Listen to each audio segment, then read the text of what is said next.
So similarly, the 2024 NAR profile report stated that 90% of sellers use an agent, and that is the highest percentage on record, even in the presence of all the NAR rules. You don't see very many FSBOs on the street anymore. Not many at all. 44% of sellers found an agent through a referral from family or friend, and 26% used a previous agent. So some repeat business of 70% referral and repeat business. That's pretty cool, I think. 90% of buyers said they would use their agent again or recommend them, yet only 17% actually did. That's incredible. Yeah, it's sad. 73% of sellers said they would use their agent again or recommend them, yet only 26% actually did. So just imagine if you actually achieve 90% repeat business from your buyers or 73% repeat business from your sellers, you would literally never have to cold call or buy leads again. I've included the QR code here so that you can scan the complete NAR report. It's important to know the profile of buyers and sellers. It talks about the generations of buyers and sellers, so you'll know exactly how you should be marketing to get the most business. So write this down for me. 90% of buyers and 73% of sellers say they would use their agent again. So think about your business. What percentage of your 2024 clients or the first half of 2025 clients were repeat or referral? This would be an interesting exercise for you to do. Hey, Darlene, I'm curious. Did you do this when you did your business planning? Do you know what percentage of your 2024 clients were actually repeat or referral? Almost all of them except for one. Go, girl. That's great. That's fantastic. And then so the percentage of clients that moved without you in 2024, if you know that they moved without you, would be another interesting stat to have so you know how you're doing there. Yes. So when you go back into your previous clients, I found it interesting when I would go back years and then I would look them up and see where they were, if they were still in the same house or not. And it was sometimes disappointing when I found out that somebody I thought, wow, I did a great job for, had moved with somebody else. And so I had to reflect on why might that have been? And then looking at how many dollars that adds up to can be a frightening experience as well. So if they aren't using you, we need to know why they're not using you. And to be totally honest, it's just not their job to remember us. It's our job to get out there and earn the referral or the repeat business. So that would be a good number for you to look at, Darlene, is since you know how many of your business was from referral and repeat, then looking at how many you didn't get. That would be the next best step for you of your top SOI. I'll have to add that to my tracking so that I have an idea why, but that it's so depressing and sad when you see it. It should be encouraging. I have all of this business I could be tapping into. So let me look at it and see what am I not doing. I want that to be encouraging. Don't let it get you down. Let it be like, oh, look at this opportunity. Yeah. Sounds good. Yes. Yeah. And we always have to look at what change we could make because we can always make change and be better. So sometimes it's just a matter of, wow, I missed that step. You know, myself, I've missed a step or two. And as well, if I had just, then they would have stayed with me. If I had just done this or done that, that extra little touch might have made a huge difference. So clearly referrals and repeat business are key to growing your business. And so we're going to dive into how you can get them. I found it fascinating that 60% of agents never get started with a COI. That could be why so many agents didn't even have one transaction last year. They just didn't keep up with the people that got them there. And if they do have a COI, they don't keep it on track. And so there's a lot of things that we can do to get better. So let's start with your COI. And what is a COI? It's circle of influence, it's your sphere of influence, but just what is it? So it's a group of people that you have influence over and that have influence over you and your business. When we look into how people influence our business, there have been a lot of studies done. There was a poll done at the University of Chicago, Darlene, near and dear to your heart. 92% of respondents reported that a positive recommendation from a friend, family member, or someone they trust is the biggest influence in whether they buy a product or use a service. 92%. Another report stated that 74% of consumers say that word of mouth is critical influence on their purchases. Heck, even Mark Zuckerberg, co-founder at Facebook, says people influence people. Nothing influences people more than a recommendation from a trusted friend. A trusted referral influences people more than a broadcast message. So a trusted referral is the holy grail of advertising. So there still is no channel as powerful as referrals and repeat business, right? Reaching out to your clients consistently is the top influence that you can have in place. So just think about this. Referral leads convert 30% better than other lead sources and require less persuasion because the relationship starts with built-in credibility. So let's look into your COI and make sure you have the right raving fans in it. Answer these 4 questions. Do I know them? If I called them, would they know who I was? Would I like to help them? Lisa, you're right. A lot of agents will download a list and just start marketing, but you have to identify. If I called them, would they even know who I was? And then would I like to help them and their friends? Birds of a feather flock together.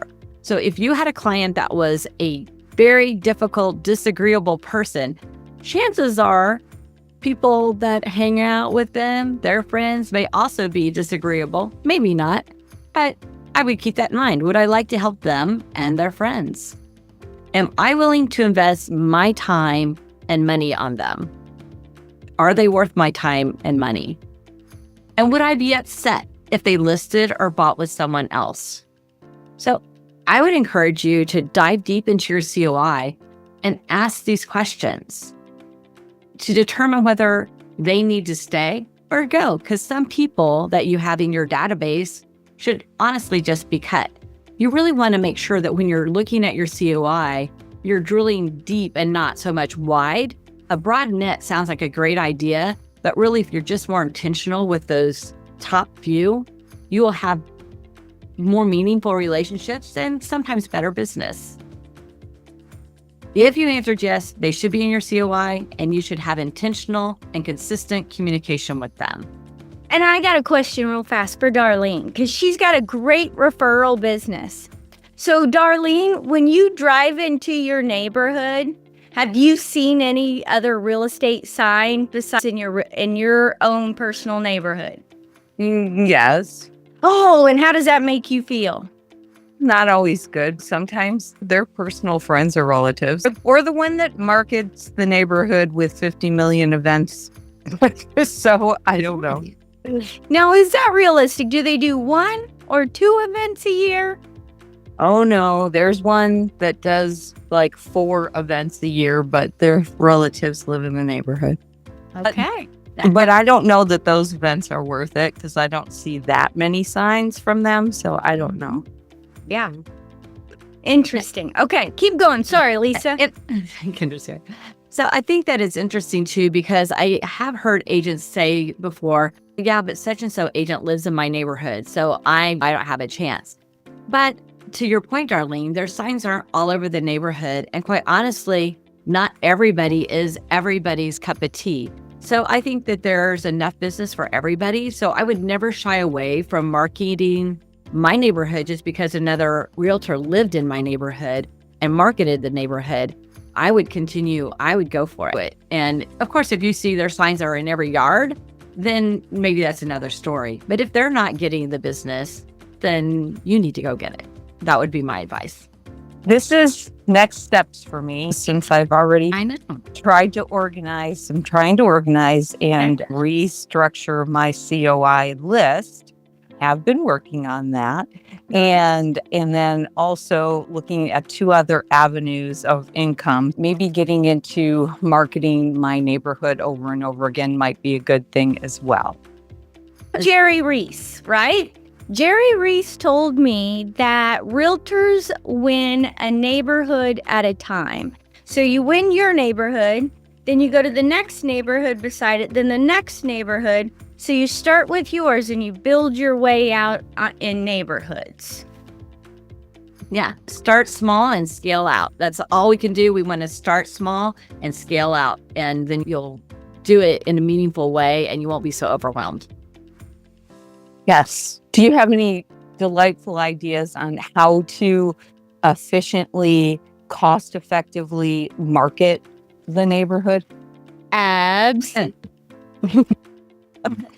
Yeah, those are going to be some next steps. And if we don't get into them today, we'll get into them at our next one. Or you can always call and do a free consultation with either Donna or I, and we can give you all sorts of ideas and help you through things. Okay, perfect. Sounds good. So on average, homeowners are moving every 10 years. So you might wonder, why in the world should I spend my time and money for repeat business if they're not going to repeat for another 10 years? They may repeat sooner, some do, but on average, every 10 years.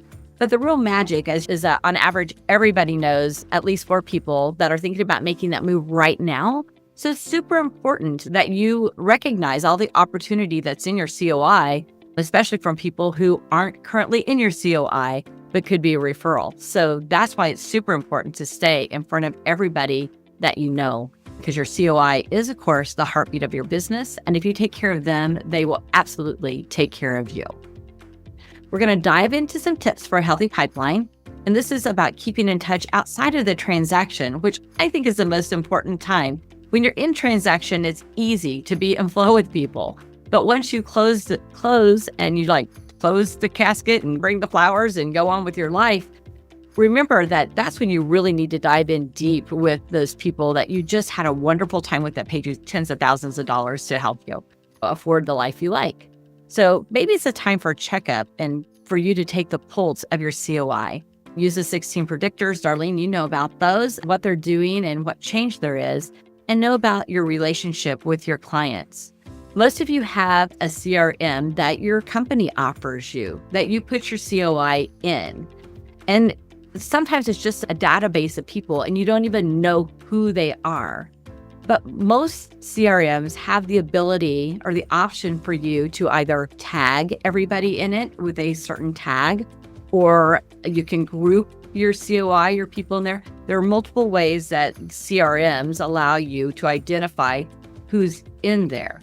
But it's imperative that you do identify who's in that database, so it becomes more than a database. It becomes a connecting system for you.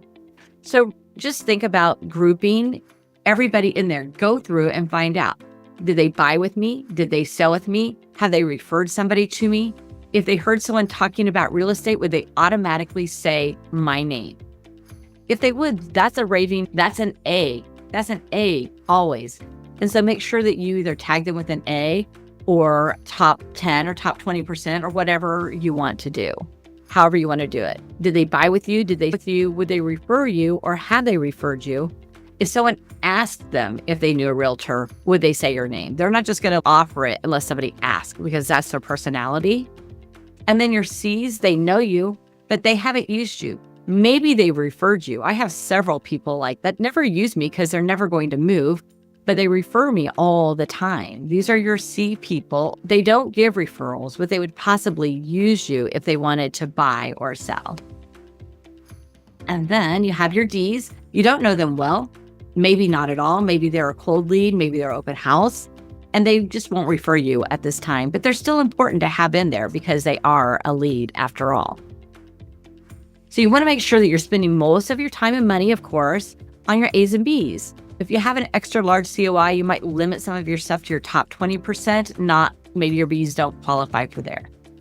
I've made a list of things that you can take into consideration to stay in touch and top of mind with your A's and B's, because that's what you want to do. You want to friend them on social media, not just to push stuff out to them, but so that you can pull stuff about them. What's going on in their life? What change is happening? Do I need to connect with them? Do I need to message them instead of just liking or loving something? If somebody is having a big event in their life, you might want to pick up the phone and congratulate them or console them, whatever the need might be. Pick up the phone. I used to say it's free. It's really not free. But it's available to you all the time. Call them, text them, make sure that they understand that you do care about them. Celebrate those life milestones with cards or gifts or calls or texts, and just make sure you're in good flow with them. And have a good monthly newsletter. Sometimes your brokerage will provide that newsletter. There are other services out there that also provide newsletters that are already made for you. You just have to change the name and the picture and a little bit of the text, and you're good to go. And do it by mail or email, or sometimes both, because people accept information in different ways. I'm a very tangible person. I want to hold it, flip the pages. Other people don't want that at all. Other people want that email. So make sure you're doing both and figuring out who's who in your COI and how they operate. Do those monthly nurture emails. Almost every brokerage offers those. If they don't get with the company, that does. Do monthly market updates in the mail or email, quarterly pop-by gifts. And these are quality gifts, not just a cheesy little thing, because you're doing it to your top people. So make sure you're doing a quality pop-by, the poinsettia at Christmas, a mom during fall, something that's meaningful, an Easter basket, if that's who your people are, Valentine's gift, something that's very meaningful. And then mailings, of course, your sports schedules. Twice a year, keep your face on the fridge and send out those Royals or those Chiefs or whatever your team is. Send it out so your face is on the fridge. It still works. And then invitation to big events twice a year. And then do annual real estate reviews in person or call.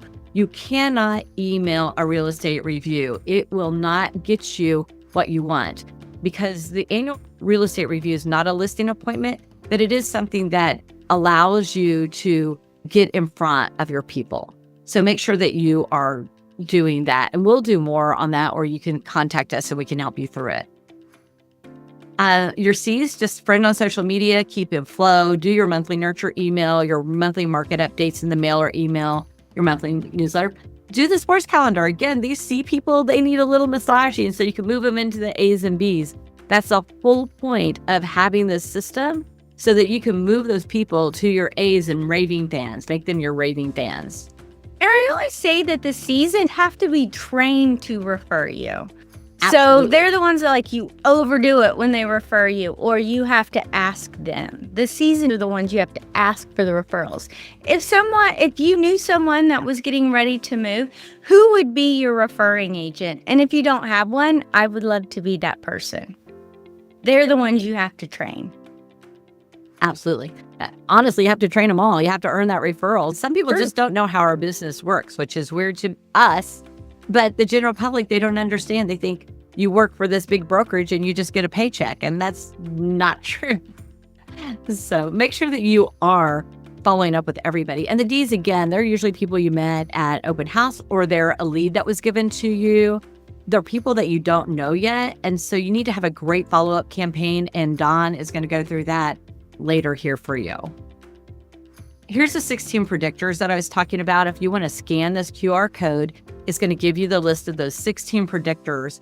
Always stay in flow with your people and know what they're doing. And so you will discover the most likely to move, and you'll be able to put them on your warm list, which is a list of people you know are going to move even before they know they're going to move. And you want to make sure that you're being really in front of them and intentional with what you're doing. Fun little quick tip. Have some sticky notes and a physical planner or calendar with you at all time. When someone tells you something coming up, like their last child's graduating or their daughter's having a baby in October, just write that down on a sticky note after you talk to them, and then just put it in your calendar on the month that it's going to happen. So when you flip over to that month, you're going to see it. And then you're going to be able to put that on your planner or calendar, or you're going to input it in your CRM so that you know what's going to be happening. You have a reminder. And then when that event does happen, you're going to be ready for it to send that surprise and delight gift. If you don't keep a calendar, just keep the crumpled yellow pad with you all the time. Make those notes. And then on your weekly updates on your CRM, you'll put those notes in and put a reminder in for you so that it'll pop up on your electronic calendar too, in your Google Calendar or whatever you use. And you'll know. Just keep it really simple. I say use the KISS method. Keep it simple, students. So you can make sure that you're ready for those events when they come about. Being in genuine contact is so important. Always be genuine and not salesy. The people in your COI should be people that you genuinely care about, that you've done business with, that you want to continue doing business with, friends, family, that sort of thing. And people want to reciprocate when you are giving them things without any expectations of getting anything in return. They naturally want to return the favor. So it becomes non-transactional. It just becomes human nature. And you have a relationship business, which is really, quite frankly, more fun. So just give without the strings attached. Zig Ziglar says you can have everything in life you want if you'll just help enough other people get what they want. Now, the in-transaction groundwork is super important too, because this is where the relationship is formed. You got that lead. Now you're going to be meeting with them and moving forward and then bringing them into your clan, your tribe, right? So once a buyer's agency or exclusive right to sell is signed, send them an intake form. Get to know them better. If you'll scan this QR code, it will give you an intake form that you can share with them. You can send it to them for them to fill out, or you can fill it out when you're talking to them. It's going to give you great information, do what their next move is, but it's going to get personal about their family and their pets and their birthdays. It's going to get what they like to do when they celebrate, what their favorite restaurants are, their favorite types of food, those sorts of things, so that you can better tailor your gifts and your Popeyes and all of those things to them. Once you get that intake form, update it in your CRM. Super important, update it. When you're working with the seller, you want to make this an experience. So do a few things extra. Put a little extra sauce on it. We call it the comeback sauce. I want to come back to you, right? So take a thank you gift to the listing appointment. Maybe it's a crumble cookie. Maybe it's whatever. And maybe you got that from their intake form before you met with them to know what their likes are. Bring a fresh cut bouquet on the live date, the date their listing goes live. And then if you do an open house for them, maybe take another bundle of fresh flowers to put on their counter. During inspections, maybe you send the seller out to lunch or to coffee so they have a little something to do during the inspections when they need to be out of the house for 3 hours. And then the appraisal, send them a congratulations email, and then make sure you give a nice personalized gift at closing. You get that information through that intake form. Just celebrate every milestone of the transaction in some way that's meaningful and different. You'll stand out. For the buyer, provide a branded pen or notepad at the buyer consultation. Provide a basket of snacks or bottled water, maybe with your label on it for showings. Provide a little snack pack or measuring tape or another notepad and pen during inspections so they have some stuff to do while they're at the house for 3 hours. And then again, give a nice personalized gift at closing. I attended all my closings, whether it be sellers or buyers, because I think it's super important to have that celebration with buyers and sellers alike. It's also a really great time to ask for that referral. Just let them know, it's been so great working with you. If you know anybody else that needs help, I would love to help them. It's a great time. So again, make sure the whole experience is about them and not you. We like to talk a lot, right? So it's easy for us to make things about us sometimes. And we have to remember this is about them. Find out about them, ask questions, and just make this a great experience just for them. At the closing, remember you need to cultivate that relationship beyond the sale. So building those relationships extend after that closing, and you need to put them on your A-list and keep that relationship going. Sometimes we don't ask for the referral because it's always an awkward time, right? So how do I do that? Just make sure that you're specific and let them know that you love working with people like them. And if they know anybody else who needs their help, you would love the opportunity to help them as well. And a really good time to ask is when you've had a major win or solved a problem, successful closing, just when your value is really fresh in their mind.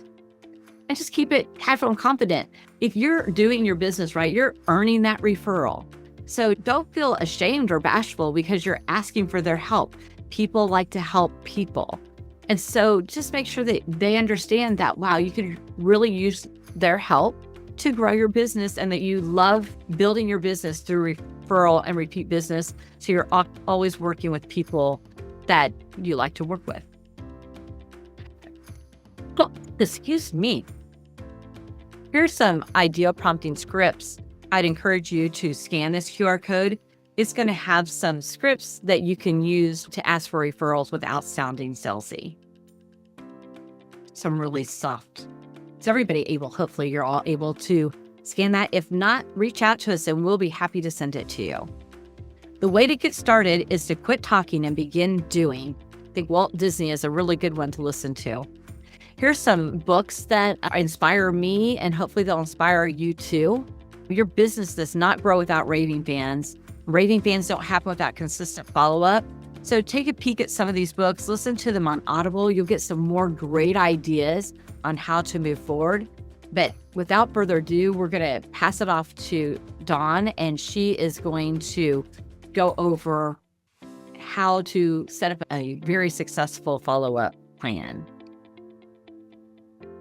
Okay, so this part is going to be adding new people to your COI. So what Lisa has gone through her stuff like, okay, I know I should be doing this. I love the meat that Lisa gave us of what we can do, because we know we're supposed to do it, but then we do one or two things and then, oh, it's so nice to add a few more pieces of ammunition to our game here. So lead follow-up. If you're not following up, you're not in business, right?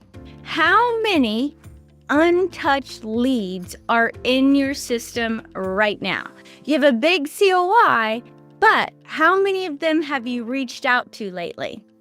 80% of sales happen between the and the 12th contact. But when I'm working with agents who have gained some leads from some of their ads, I'm noticing most agents are giving up after one or two attempts. And so according to the National Sales Executive Association, it takes 5 to 12 touches before they convert. So you're going to have to be doing more and more for those online leads, those leads that come from ads, right? So do you have good lead follow-up? You identify your prospecting time for the week. Do you time block for prospecting? You're a salesperson. You have to prospect. Find someone in your database that you've only followed up with twice. I dare you to find that. Then schedule your third follow-up as a task notification for your next time block of prospecting. Get serious. Did you know that 48% of salespeople never follow up a second time? That's crazy. And only 10% make 3 or more attempts. So you're just competing against the market. And we know the market is not easy right now. You're competing against follow-up fatigue. The bar is low. All you have to do is outlast it. So response rates increase 300% when you use multiple channels. So don't rely on email alone. You have to text, you have to call, you have to social, you have to direct message. And that direct messaging on Facebook has a quantum effect of what they're going to see. If you message someone through Facebook and they message you back, that flags that there's a relationship, and Facebook will then post more of your stuff on their billboard. So you definitely want to utilize that Facebook messaging. And if you only email a lead, it's like knocking once and walking away. We want to use all the doors and windows. So 50% of leads buy or list with the first agent to respond.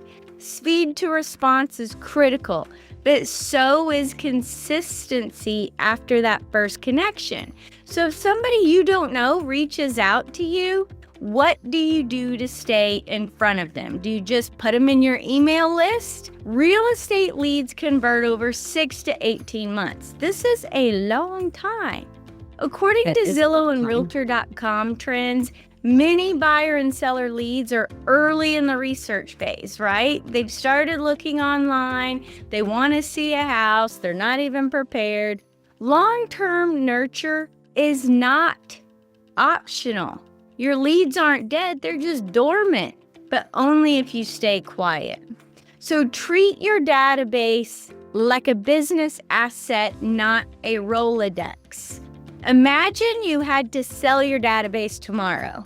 What would someone be buying? Would they be excited or overwhelmed? Now, I hope everybody's paying attention to this, because this is the end. Sometimes I feel like we should start with the end in the beginning, so you know why it's so important to pay attention to Lisa, because I've done this. I was not from Kansas City, and I moved here from a little town, Lebanon, Missouri, and I didn't know anyone. So what I did was I bought into 3 different real estate agents' businesses, and I took over their database. And I've sold over 2,000 homes based on their database. Do you think that's powerful? You think That is so powerful. important to know how to do is to be able to retire your business? I think this is so important, Dawn, too. I just want to stop right here because we never think about that. Realtors never think about this. I'm just going to work and I'm going to work. And the joke is we don't retire, we expire. And the point is, what you're saying is so important, because if you can work your business properly and you have a very organized business, you can literally sell that business to somebody else and you can get referral for that. It's just amazing to me that we don't think about that or talk about that more, when you can sell your business to somebody else and then you can actually retire. And it's so beneficial to that agent too.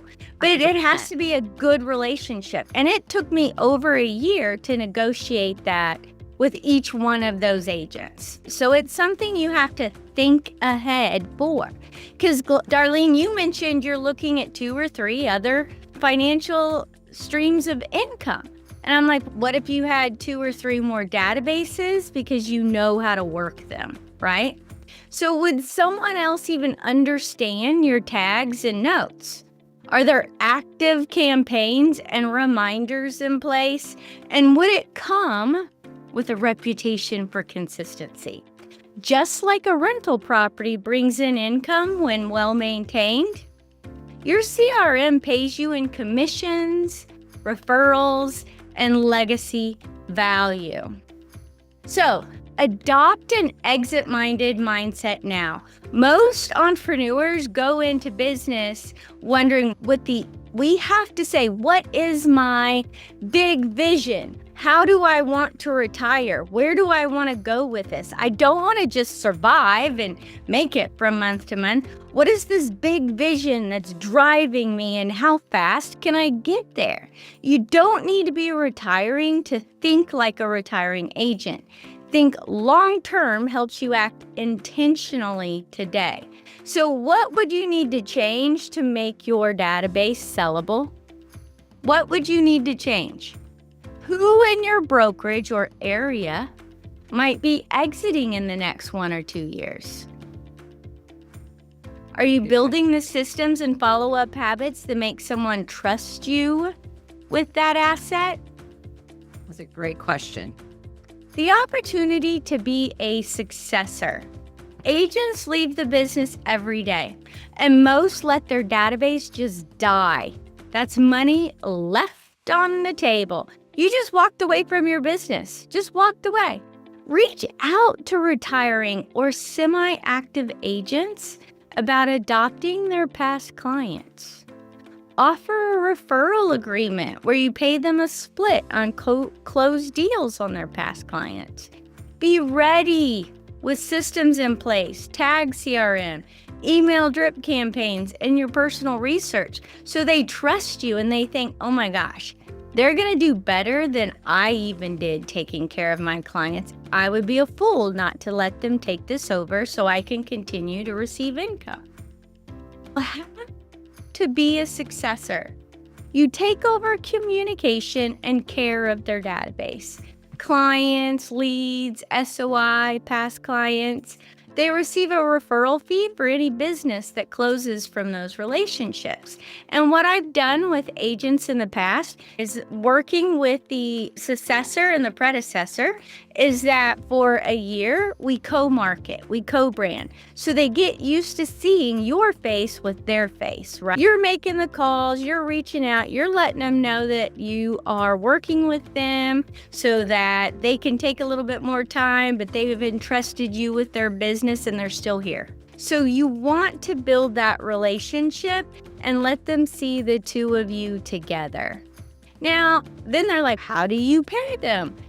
It's like what you're doing already.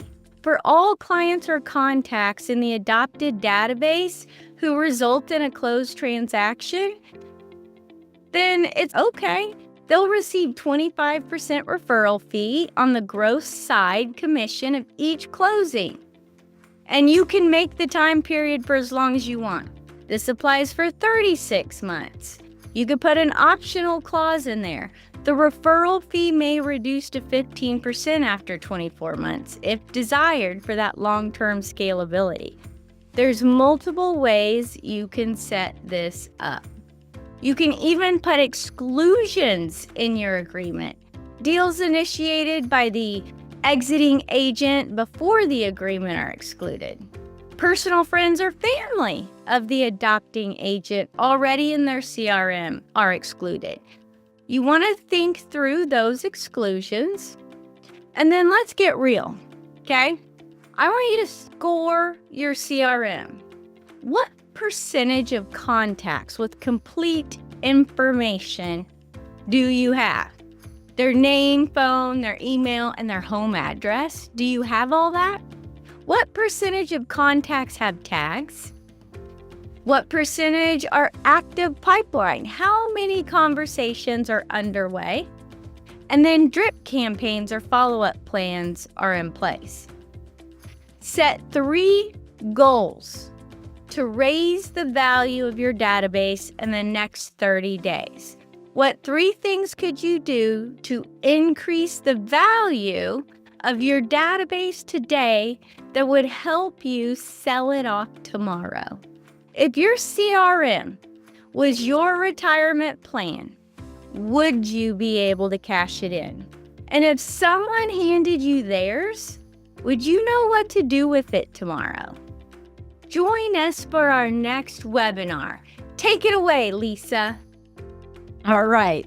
I think we went over a lot of information there. Hopefully you got some good information and can, think about those questions and really answer them and put them into play. Our next webinar, we're going to tag team onto what we talked about today, dive a little deeper into it. And remember that you always need to be adding leads to your COI because your COI, you lose people through death, you lose people through moving, you lose them through their favorite second grade best friend got their real estate license and that's who they're going to use. So we do lose people from our COI. So we need to continually build on it. And so our next webinar is going to be held on August 13th at 10 a.m. We're going to dive deeper into some of the things we talked about today because there's just so much to cover and get some real good action-packed ideas into it. So with that, all the stuff that you learned today, Darlene and some of the others, I'm big on doing the brain cleanse. We just did that.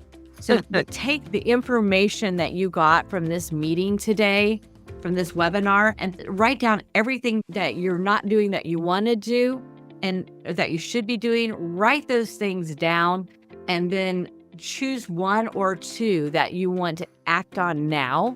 And you can only work on those 1 or 2. And then when you get through with those, you can go to the next 1 or 2. Because if you try to do everything that you heard today, you're going to be overwhelmed and not do anything. You'll get that analysis paralysis and just, even if it's questions you have, write those questions down and follow up with us on those. We know how difficult it can be to do all of this alone. So if you'd like help with any of these things, the CRM management, social media management, content marketing, direct mail and gift marketing, team development or management, or just need direction to get going, schedule some time with us. Those are our QR codes to book time with us and let us see what you need and where we can help you. And Dawn, do you want to add anything to that? No, we're happy to walk through what we went through today and how we execute it on your behalf. So that's what makes us different, is that we're not just coaches that tell you, go do this.